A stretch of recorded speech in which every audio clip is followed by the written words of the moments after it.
A follower DM'd me yesterday and expressed concern with the term neurospicy, which I use in my videos and when I talk about astrology content, because they felt that it trivializes the issues that we struggle with as neurodivergent people every day. And it's also harmful to the more vulnerable people in the spectrum of neurodivergence.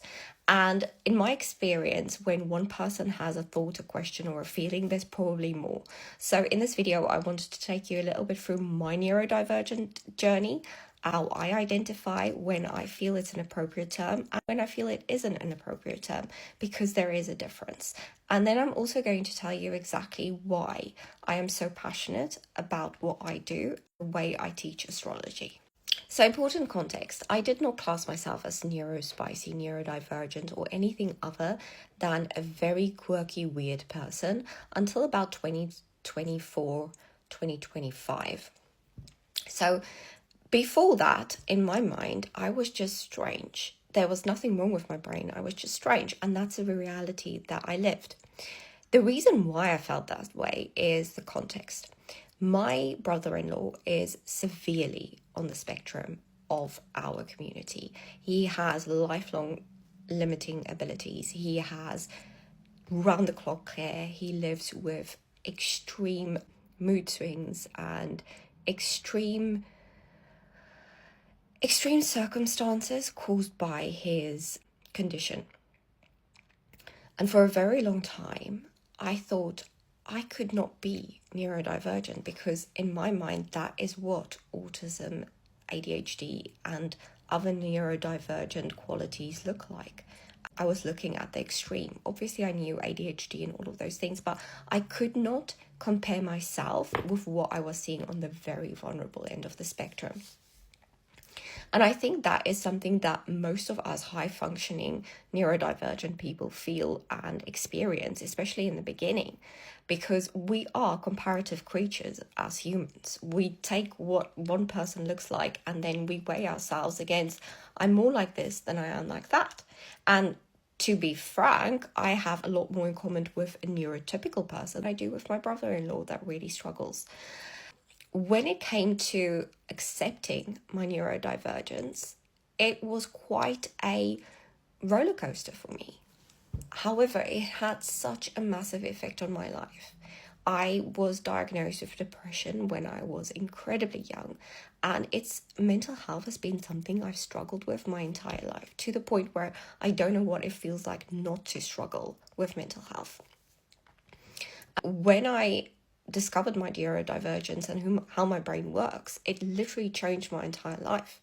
Suddenly, I was able to treat my depression with stimulation, and I could understand that I'm not depressed. My brain just isn't getting enough stimulation. If I feed it the right amount of stimulation, i.e., 16-hour days with a lot of processing information and data, keeping the toddler in my brain happy, then I am able to function really well. So when I say neurospicy, I say that not to trivialize the extreme end. I'm saying that as that was the bridge for me to understand that even though I can mask and present neurotypical, I am a little bit neurospicy. And my audience and the people I want to reach are people that might feel neurodivergent, people that love astrology. That's my target market. When I say neurospicy, that's my own identity.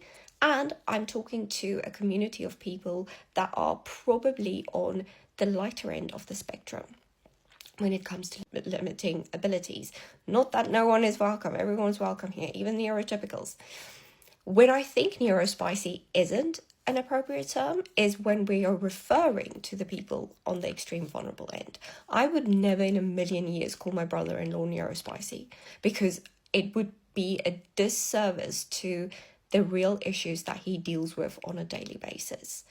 And if I was making content towards the more vulnerable end and I was making content towards carers of the more vulnerable end, I think that would have been a massive insult. So when you hear me talking about neurospicy, that is the term I identify with.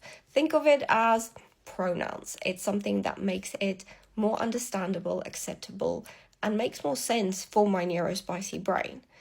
If you identify with neurodivergence in any way, shape, or form, you feel inclined to push it down, mask, and not address it because you feel like it doesn't fit with the typical image of who you think you are and how you present, then I want to make sure that you understand that it's fine to experiment. It's fine to understand that your brain works different. My brain works very different from most people's brains.